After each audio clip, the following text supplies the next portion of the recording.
E aí galera, beleza, gurizes?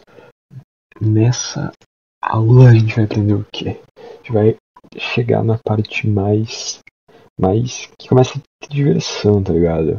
É a parte 6 onde a gente vai estar utilizando tudo que a gente criou para fazer com que a baguncinha ocorra. E para resumir vai ser o quê aqui, ó? A gente vai cadastrar um livro. Cadastrando um livro, a gente vai fazer o quê?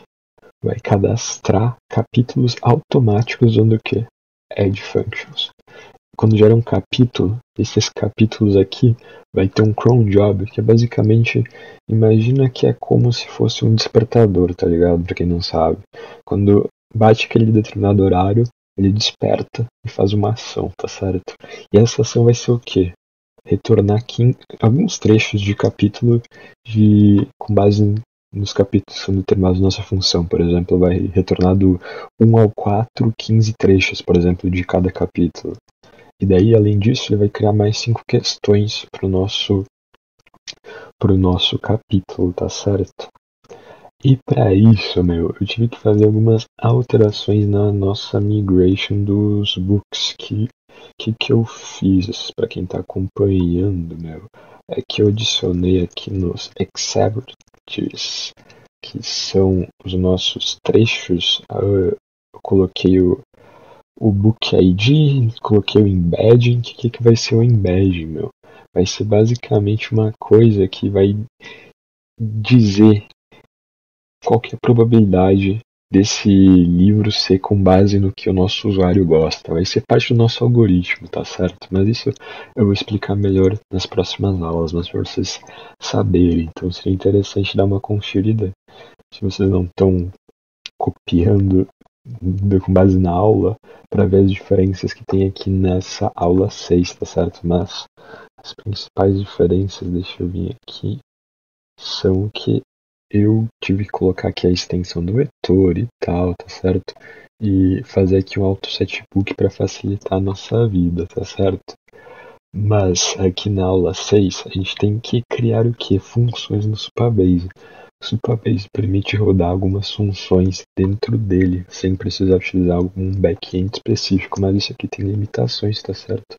Se não me engano são 500.000 requisições por mês, por favor não façam um loop infinito para estourar o limite de vocês. E se vocês souberem essa função no CLI, ele vai acabar criando uma função chamada initbooks, que é aqui o nosso folderzinho. E desse folder ele vai gerar aqui com o deno e com index.ts. A gente vai ter o deno.json, que eu criei aqui para ajudar, por causa que tem aqui o shared, que são algumas coisitas especiais, tá certo? Que vão ser utilizadas em várias funções. E daí por isso, para não dar algum erro de types, tá certo? Mas enfim, aqui no nosso init vai ter um monte de coisinha, tá certo? Que aqui a gente está criando o cliente, pegando o header do cara que adicionou, ou seja, se ele não for administrador não vai poder chegar aqui, beleza? E daí aqui a gente pega os capítulos e daí faz uma função aqui para OpenAI. Eu tenho esse getModel que eu defini essa função padrão só para exportar isso aqui. Se a gente quiser definir o GPT específico, a gente pode passar aqui.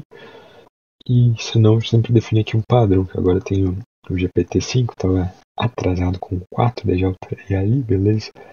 Daí a gente tem algumas coisas que o prompt é o que a gente vai estar mandando aí a fazer. Tem também um outro formato que a gente pode mandar várias mensagens, sabe? Mas nesse caso não faz sentido, isso é mais quando tá criando um chat, saca? Mas aqui como a gente só tá mandando, só um prompt já fica GG, beleza? A gente tem a temperatura, quanto mais próxima de zero, mais paia vai ficar a nossa IA, no sentido de ela sempre retornar algo muito determinístico, ou seja, ela não vai ter muita diferenciação, quanto mais próximo de um, mais do que ela vai estar ficando, tá certo? E nesse caso, utilizando 0.65 é mais ou menos no meio do caminho, sabe? Ela não vai ser tão dar sempre a mesma resposta quanto sempre ficar bloqueando, tá certo? Aqui tem um esquema que é basicamente o que a gente espera que ele retorne, só que normalmente o Gepeto ele retorna errado, então eu sempre prefiro colocar aqui também um exemplo, tá certo? Então além do esquema, eu retorno um exemplo.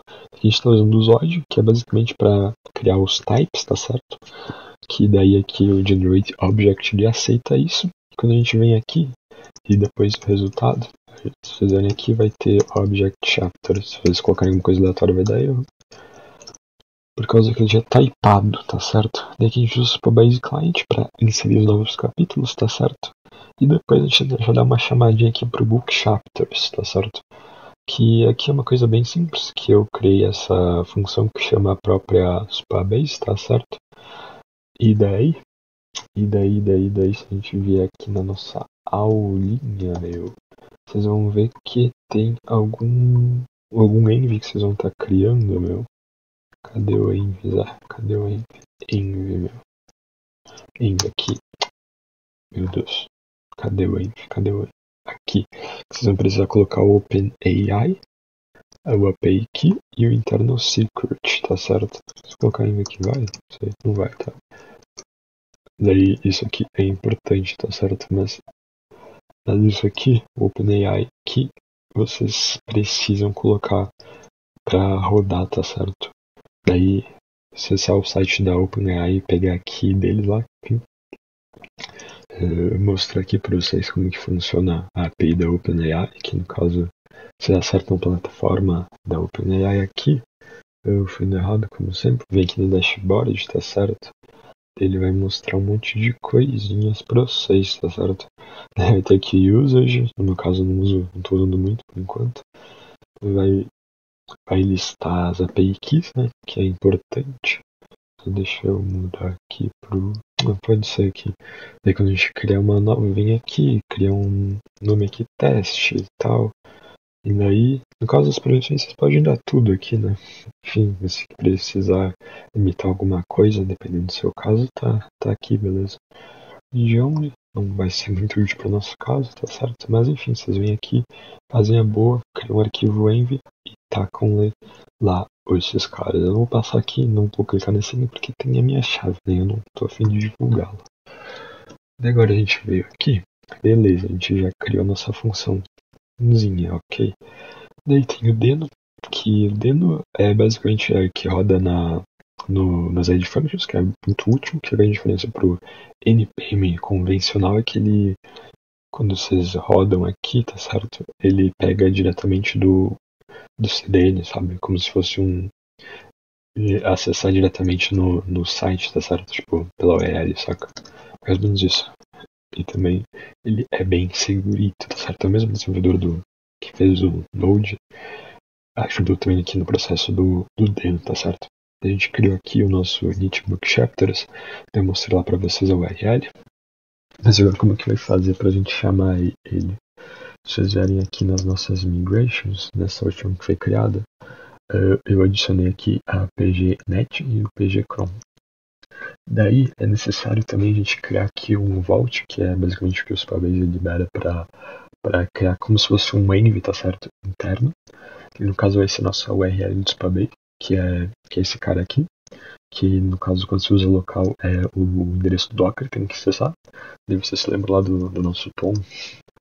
Só falta o Jerry. Daí a nossa parte que a gente usa aqui é a mesma que vai utilizar aqui. Então se você utiliza outra, faça a questão de alterá-la, ok? Daí tem aqui essa internal secret key, que é para dar uma proteção extra, que eu vou explicar depois para vocês. Tem a non-key, que a non-key vocês se lembram quando a gente roda o Supabase start, por exemplo. Deixa eu ver, cadê? Em algum desses eu tenho ele rodando. Baita. Aqui, se pá. Aqui, olha. No caso vem a nossa non-key aqui. Daí vocês colam ela aqui. E provavelmente, quando vocês forem rodar no ambiente de desenvolvimento e no ambiente de produção, vão ser keys diferentes, tá certo? E aqui vocês podem pegar de qualquer site que gera passwords. Por exemplo, eu coloquei aqui um exemplo em algum lugar aqui. Esse password generator, tipo, pra rodar alguma coisa segura, tá certo? Porque eu vou explicar depois isso melhor. Mas enfim, voltando aqui para nossas migrations, a gente tem o Supabase URL, que é basicamente a função para poder acessar o segredo, tá certo? Tem também aqui para non key, interno do secret key. Isso aqui é tipo pra não precisar ficar escrevendo isso toda vez que quiser utilizar o non key, sabe? É mais fácil. Daí aqui a gente tem find book chapters, que isso daqui vai ser o trigger, tá certo? Que o trigger vai ser toda vez que um novo livro for inserido, vai chamar essa função aqui. E essa função aqui vai ser a nossa add function, que a gente pega o header que o Supabase libera pra gente, tá certo? Que é o que o cara tá autorizado. E daí a gente pega também aqui o book ID, tá certo? E daí isso aqui vem e chama essa carinha aqui. Depois disso, o que eu fiz? Você lembra que eu tinha criado aqui o book chapters, que ele chama diretamente? Daí se a gente vier aqui e fazer o mesmo processo de criação, que é qualquer próximo aqui, a gente vem aqui e dá o new book chapters, que ele basicamente vai fazer o que vai inserir vários ao mesmo tempo, só que daí para não sei lá, imagina um livro que tem 200 capítulos, supondo assim, sabe? A gente não vai querer rodar de uma vez tudo isso, porque pode travar o servidor e tal. Daí a gente faz o quê?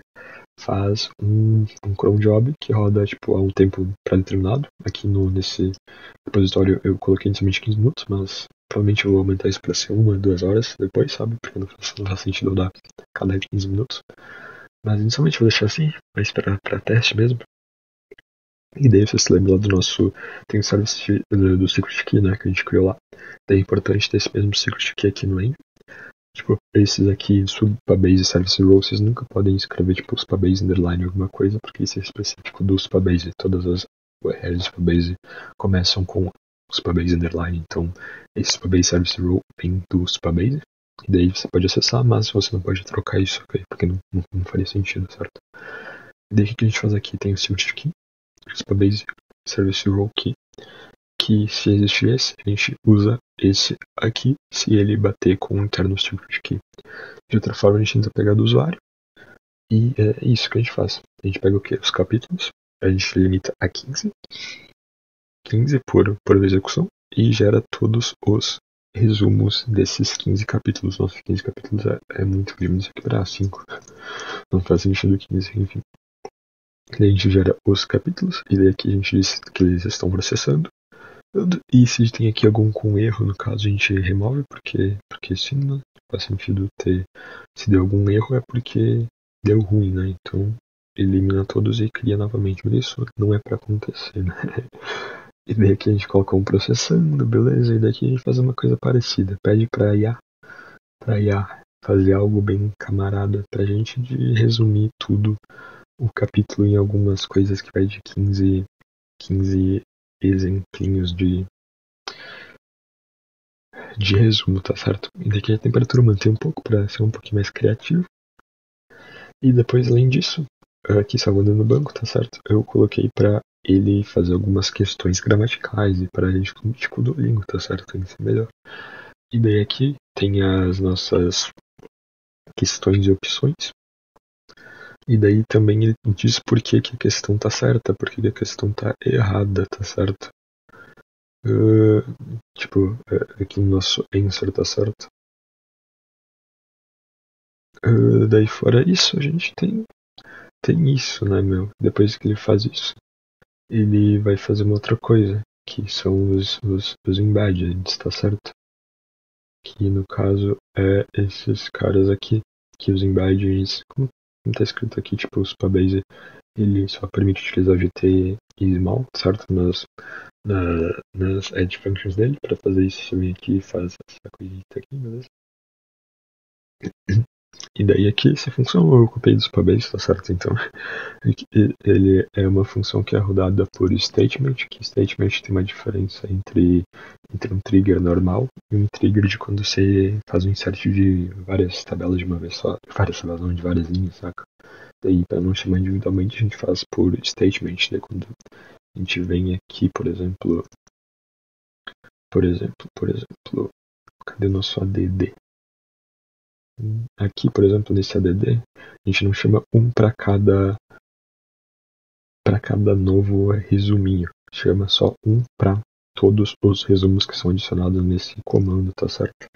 Daí vem aqui e chama essa função aqui, parece um pouco assustadora, mas isso aqui, o que ele faz é basicamente, ele roda o embedding de 15 em 15, que eu limitei aqui em algum lugar, aqui, tá certo? Tem byte size, e daí ele faz byte count com base nisso, e quantos foram inseridos, tá certo?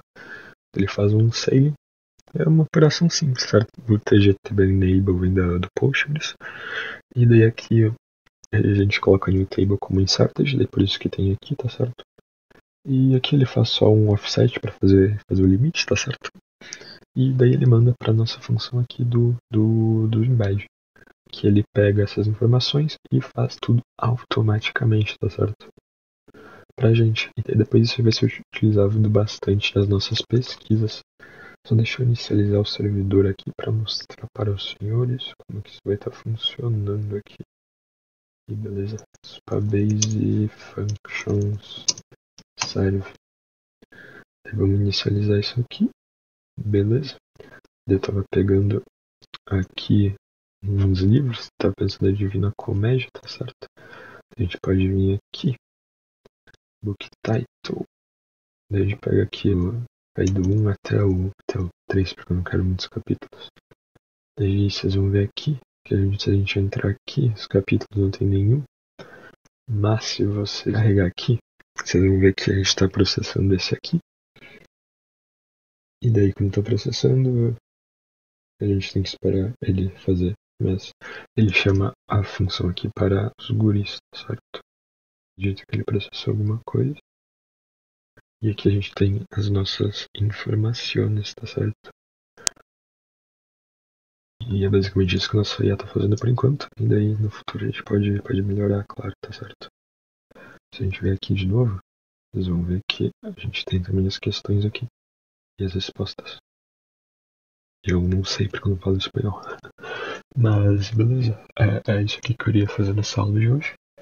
E desculpa se ficou complexo e até a próxima, guys.